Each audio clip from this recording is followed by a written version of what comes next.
Merci. La parole est maintenant à Monsieur Philippe Folliot pour le groupe Union Centriste et pour 4 minutes.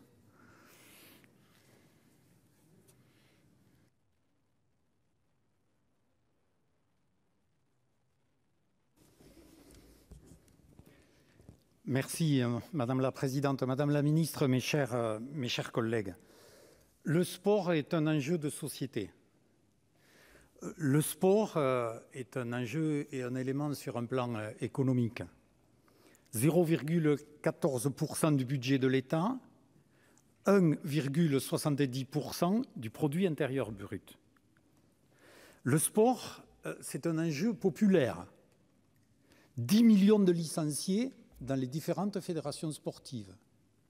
C'est aussi 2 Français sur 3 qui pratiquent toutes les semaines une activité sportive régulière.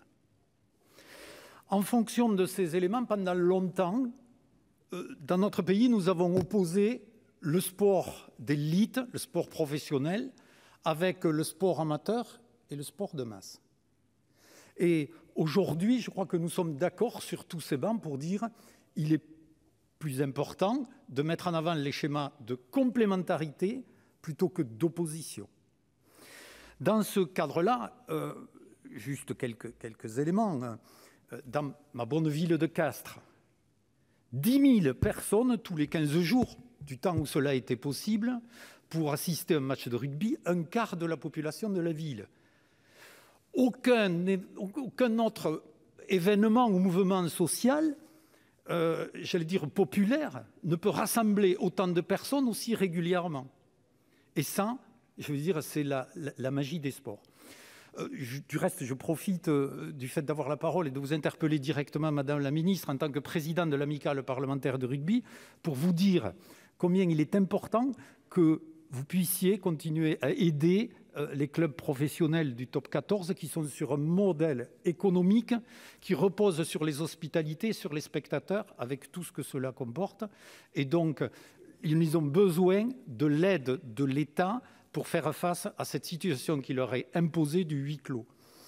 Au-delà de cela, je pense que le fait pour notre pays d'avoir une capacité à organiser de grands événements sportifs, tous les ans le Tour de France, mais dans 3 ans maintenant, en 2023, la Coupe du monde de rugby, 310 000 billets vendus en quelques heures. Ceci montre toute l'attente qu'il peut y avoir en la matière.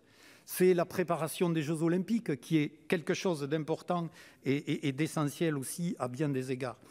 En fonction de ces éléments, la réussite sportive dans ces différentes manifestations dépend aussi de la capacité du socle sur lequel elle repose, c'est-à-dire le sport amateur, de pouvoir fonctionner.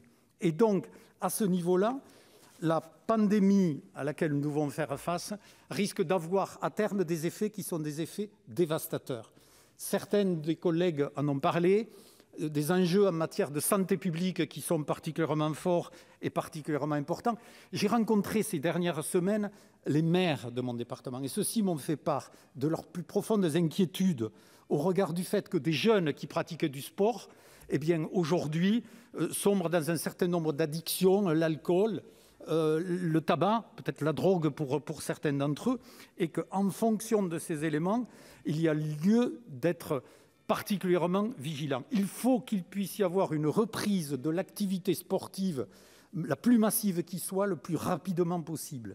Et donc, dans ce cadre-là, après avoir consulté un certain nombre d'élus, notamment de maires ou d'adjoints au maire chargés des sports, et je citerai ceux de Gaillac, de Mazamet ou de Saint-Sulpice, juste un élément fondamental par rapport à cela, Madame la Ministre, qu'on donne la capacité aux acteurs locaux de pouvoir adapter un certain nombre de règles nationales pour pouvoir favoriser cette reprise de l'activité sportive le plus rapidement possible, en ayant des éléments qui sont des éléments de souplesse pour faire de telle sorte que nous puissions avoir des protocoles spécifiques qui puissent être expérimentés dans nos collectivités et nos départements et nos territoires. C'est un enjeu majeur. Je termine, Madame la Présidente, en disant, oui, et en reprenant une citation de Jean Giraudoux, il y a des épidémies de tous ordres et le goût du sport est une épidémie de santé.